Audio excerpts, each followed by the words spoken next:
शादी के बाद लाली माँ को दफ्तर जाए अभी 10 दिन भी नहीं हुए और सासू माँ को उसका दफ्तर जाना खटकने लगा। आते जाते वो उसे सुनाती ही रहती है। आ गई महारानी, आपकी सेवा में क्या लेकर आए? प्रणाम सासू माँ, बस अभी खाना तैयार करती हूँ, सब साथ में खाना खाएंगे।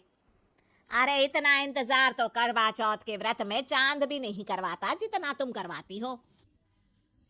माँ जी, ऑफिस का काम बहुत जरूरी होता है। अरे तो वहीं बिस्तर तकिया ले जाओ ना, यहाँ क्यों आती हो? लाली माँ ये सब सुनने से बेहतर वहां से जाना समझती है।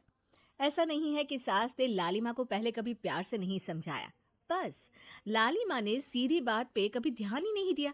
तो सास ने सोचा जो प्यार भरे गाने से नहीं होगा वो टेढ़ी बात और ताने से जरूर होगा। ऐसा क्या करती है? बस यस सर ही तो करना होता है ना। पास के गांव तक बढ़िया बस से जाओ, फिर दफ्तर में जाकर बैठ जाओ और बस घर के काम से बच जाओ। अब मैं भी जाऊंगी कल से दफ्तर।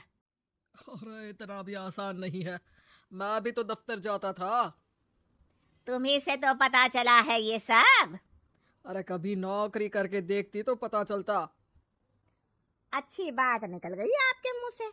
अब करके भी दिखा दूंगी, और वो भी बहू के दफ्तर में ही। नौकरी भी करके दिखाऊंगी और घर के काम भी। बहू को पता चल जाता है कि सास क्या करने वाली है, लेकिन वो ऐसा नाटक करती है जैसे उसे कुछ भी पता ना हो। 2 दिन बाद ऑफिस जाने के टाइम सास भी तैयार खड़ी है। अब कहीं जा रही हैं क्या सासू माँ आप? हाँ, आज से मैं भी तेरे साथ तेरे दफ्तर आऊंगी और तेरी तरह टाइम पास करूंगी। दोनों ऑफिस की बस से ऑफिस पहुंच जाती हैं। गेट पर गार्ड खड़ा हुआ है और हमेशा की तरह लाली माँ स्माइल के साथ गुड मॉर्निंग बोलती है। गुड मॉर्निंग गार्ड भैया। गुड मॉर्निंग लाली माँ जी, ये आपके साथ है? अरे प्रणाम चौकीदार जी, कुछ खाया करो। इतना दुबले पतले होकर चौकीदारी क्या खाक करोगे? माँ जी, गार्ड ही बोल लीजिए। अरे गार्ड माने भगवान होता है, आती है अंग्रेजी हमें। काहे बनाए हम तुम्हें अपना भगवान? आए बड़े। लाली माँ सासू माँ को अपने बॉस के कैबिन तक ले जाती है और मिलने को कहकर वहां से चली जाती है। जी आपकी तारीफ। अरे पूरा मोहल्ला करता है, यहाँ किसी से भी पूछ लीजिए ना। अब मेरा मतलब है आपको लोग कैसे जानते हैं? लाली माँ की सासू माँ। मेरा मतलब था कि आपका नाम क्या है? सिमरन देवी। अरे वाह, बहुत मॉडर्न नाम है। ऑफिस का नाम है, घर का नाम तो है मालती बाई। अच्छा अच्छा, लालिमा, इनकी जगह दिखा दो। है? ये मुझे अपनी जगह दिखाएगी? ये बहू है मेरी, इसकी ये हिम्मत। अरे मेरा मतलब है कि ये आपको बता दे कि आपको कहाँ बैठना है। चलो मैं ही आपको बता देता हूँ। लालिमा तुम अपना काम करो। अरे कोई काम नहीं करती ये, घर पे भी नहीं करती, यहाँ क्या खाक करेगी? लाली माँ बॉस का लिहाज रखते हुए कुछ नहीं बोलती। बॉस खुद ही सासू माँ को एक डेस्क तक लेकर जाते हैं। देखिए आपको यहाँ बैठना है। अरे ये घूमने वाली कुर्सी पर? नहीं नहीं, मैं नहीं बैठूंगी, चक्कर आ जाएंगी। चकोटा या आसन लगवा दीजिए, आराम से बैठूंगी जमीन पर। जमीन से जुड़ी हुई हूँ मैं बहुत ही। हाँ देखिए आपको यहीं बैठना पड़ेगा। आपको क्या लगता है, क्या ये आपका घर है? नहीं तो? आप भी ना बहुत भोले हैं।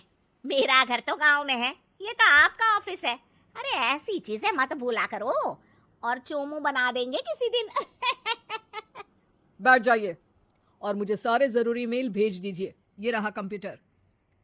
अरे कंप्यूटर की क्या जरूरत है, मेल तो हाथ से निकलेगा ना। ला एक पत्थर, ला हाथ घिस दूं। क्या हाथ का मेल? तभी सिचुएशन को संभालने के लिए बहू आ जाती है। अच्छा ये छोड़िए, आप वहाँ पेंट्री से कॉफी ले आइए अपने लिए। अरे इतना तो मुझे भी पता है कि कंप्यूटर पे लिखने का काम हो जाता है, फिर कॉपी क्यों मंगवा रही हो? अरे माँ जी, कॉफी, पीने वाली कॉफी। तू मुझसे काम करवाएगी? तेरी सास हूं मैं। मेरी भी तो सुन लो कोई, आपका बॉस हूं मैं। हाँ हाँ सुनाओ ना। क्या सुनाऊं? अरे बेटा तुम बॉस हो, जो मन करे सुना देना, बस गाना मत सुनाना। अगर तुम अच्छा नहीं गाओगे ना तो मेरा मूड ऑफ हो जाएगा। अरे यार, अच्छा एक काम करते हैं, आपको क्या क्या आता है? ठंडा खा लूं तो नाक आती है, तीखा खा लूं तो हिचकी, और ज्यादा खाना खा लूं तो यह हम बता नहीं सकती मैं। अरे मेरा मतलब था कि काम में क्या क्या आता है। बहू बहुत काम आती है, पति भी काम आते हैं, बेटा भी। देखो, काम तो अपने ही आते हैं ना, जैसे भी हो। हे भगवान, क्या करूं माँ जी आपका। अरे बेटा, मेरा ना कोई कुछ नहीं कर सकता। मेरा मंगल बहुत मजबूत है। हाँ। अच्छा, मंगल से याद आया, बताओ कितने ग्रह हैं सूर्यमंडल में? मंगल, शनि, अम, पृथ्वी, अम, और बताओ। हाँ सब बढ़िया। तुम बताओ बेटा। बॉस वहां से परेशान होकर चले जाते हैं। लंच के बाद कॉन्फ्रेंस हॉल में एक मीटिंग हो रही है जिसमें कई सारे लोग हैं। किसी को कोई आइडिया भी है कि क्या हो रहा है? हाँ हाँ, वो चौकीदार काम छोड़ के बिल्ली के साथ खेल रहा है। वो सुकड़ी मैम ना दिन भर से बगल वाले लड़के से खुसुर पुसुर कर रही है, और आपके कैबिन से आवाज आ रही है जिसमें आपको कोई गाली बक। बस बस, वो मेरे हेड है। मेरा मतलब था कि मार्केट में क्या हो रहा है। बाहर तो हल्की धूप निकली हुई है, ट्रैफिक वैसे बहुत ज्यादा है। आपको कहीं जाना तो नहीं ना? शाम को ही निकलना। हाँ। अम्मा जी थोड़ी देर चुप रहिए, हम काम की बात कर रहे हैं। ओके बेटा, बूढ़े लोगों की सुनता ही कौन है भला इस जमाने में। तू भी चुप कर ले, जिस दिन तू बूढ़ा होगा ना पता चलेगा। माँ जी प्लीज। ठीक है ठीक है, देखो मुंह पे उंगली रख लेती हूँ बस। गाइस, कोई नया आइडिया लाना होगा। लास्ट मंथ हमारे प्रोडक्ट ने अच्छा परफॉर्म नहीं किया है मार्केट में।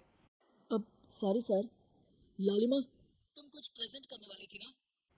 लालिमा खड़ी होके अंग्रेजी में प्रेजेंटेशन देने लगती है। प्रेजेंटेशन के बाद तालियां बजती है। बहू सास के बगल में आकर बैठ जाती है। ये इतना सब तूने कब किया बहू? और अंग्रेजी तो पटर पटर पटर बोल रही थी तू। रात को बर्तन साफ करके इसी में ही लगी रहती हूँ। रात को जाके व्हाट्सएप नहीं चलाती रहती हूँ माँ जी। ऑफिस खत्म होते होते बॉस लालिमा और सासू माँ को केबिन में बुलाते हैं। वेल डन लालिमा, गुड जॉब। नीलिमा की सासू माँ जी, आपकी बहू बहुत टैलेंटेड है, पूरी मेहनत से काम करती हैं। सो तो है। कैसा लगा हमारा ऑफिस आपको सासू माँ? ऑफिस तो अच्छा है, पर मुझे समझ नहीं आया। हम ऐसे बिना इंटरव्यू किसी को दफ्तर में काम नहीं करने देते, पर लालिमा के कहने पर हमने आपको इज्जत दी ताकि आप भी यहाँ आकर देख सके कि दफ्तर में टाइम पास नहीं बल्कि बाकी सब लोग काम करते हैं। आपको तो खुश होना चाहिए कि इतनी होनहार बहू मिली है आपको। घर और दफ्तर दोनों अच्छे से संभाल रही है। समझ गई। हाँ, अब सॉरी यहीं बोल दूं कि मेल डालना पड़ेगा? लालिमा, बॉस और सासू माँ तीनों हंसने लगते हैं और सासू माँ को बहू रानी के काम की अहमियत पता चल जाती है।